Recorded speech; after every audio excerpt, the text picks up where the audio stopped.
Hi everyone, Haydock sprint weekend, and I've two selections for this weekend.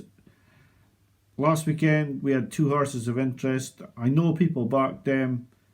Please try not to back those. They were just horses I was watching to see how they ran, and I didn't have financial interest in them myself, and I wish I hadn't spoken to a couple of guys who said they backed them, because in the case of Pomelo, she was not good enough price. And Milton Star, I wondered if it was just a run to get fit, and it turned out to be, whereas Pomelo just ran a shocking race. So two selections tomorrow, and the reasons why they're selections, not bets, and why they're being selected. Now, Cape Coast in the 250 at Haydock is just a horse that I fancy. Now, honestly, everyone will fancy a different horse in this race, and please only follow it in if you fancy it yourself. But I like Cape Coast's last run where he beat Ghostwatch. I thought he did it a bit cosier than it looked at the time. I think he's well handicapped. He's come back from a huge break to run well at Thirsk and then win at Newmarket. I think he's well handicapped.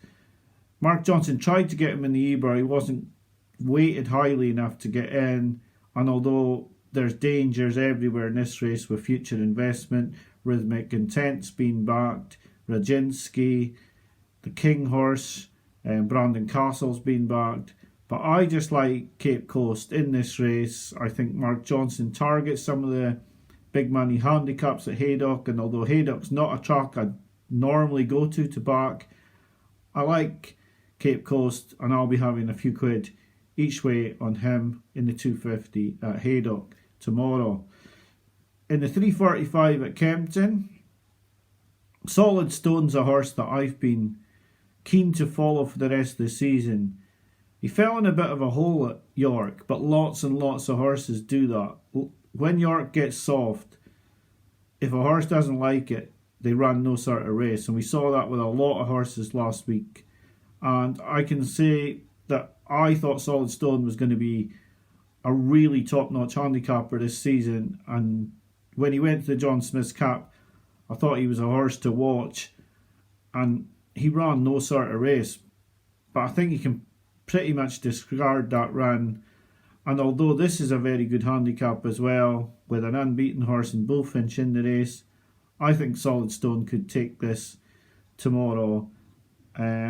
7-2 isn't the price I was looking for on him. I thought he would be bigger, and I'll have to see what sort of bet I'm going to put on him by how his betting goes. If he goes into much shorter than that, I'll be hard pushed to even put anything on him at all. But he's definitely a selection for me tomorrow. But like I say, I was hoping for 9-2. I'd probably have a few quid on at fours. He's only 7-2 at the moment. 7-2 would be the absolute minimum I would take on him. If he goes in any further, then I don't know if I'd be on him. But he's definitely a selection tomorrow, and I like this horse going forward. He's one of the horses that I've got to look up for the Cambridgeshire, with a couple others, including Sinjari. But let's just see how he gets on tomorrow. If he can't beat this lot, then he's maybe not as good as what I thought. In the Sprint Cup itself, no better selection, but my pick would be Golden Horde. I thought his Commonwealth Cup win was very good. Softer ground will suit him. 6 furlongs, front running. I think he'll be hard to catch, and he'd be my pick in the Haydock Sprint Cup. On the DMs that have come in, people have asked about Kips and Favourite Moon. They are starting, well, Kips especially is becoming quite expensive to follow unless you're backing him each way. He's getting each way money, but he's inching up in the weights for not winning. His stable's in form, and I think it's pretty much last chance saloon for him. If he doesn't win tomorrow, then I don't know where to go with him.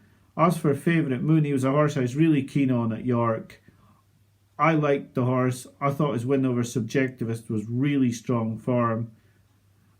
And he was one of those horses that just didn't go at York. And if you're prepared to forgive him in this 5-horse race, then he could be an absolute steal at 7-4, but 7-4 is not a price that would interest me, so I would be leaving him alone.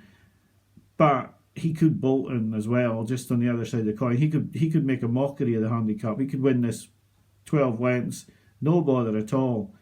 But after that run at York, I'm not prepared to be going in at such a short price. So keeping the video short today. Hopefully I'm going to turn my fortunes round before Santiago runs next weekend. And the selections are in the 3:45 at Kempton, Solid Stone, Win, and in the 2:50 at Haydock, Cape Coast, each way.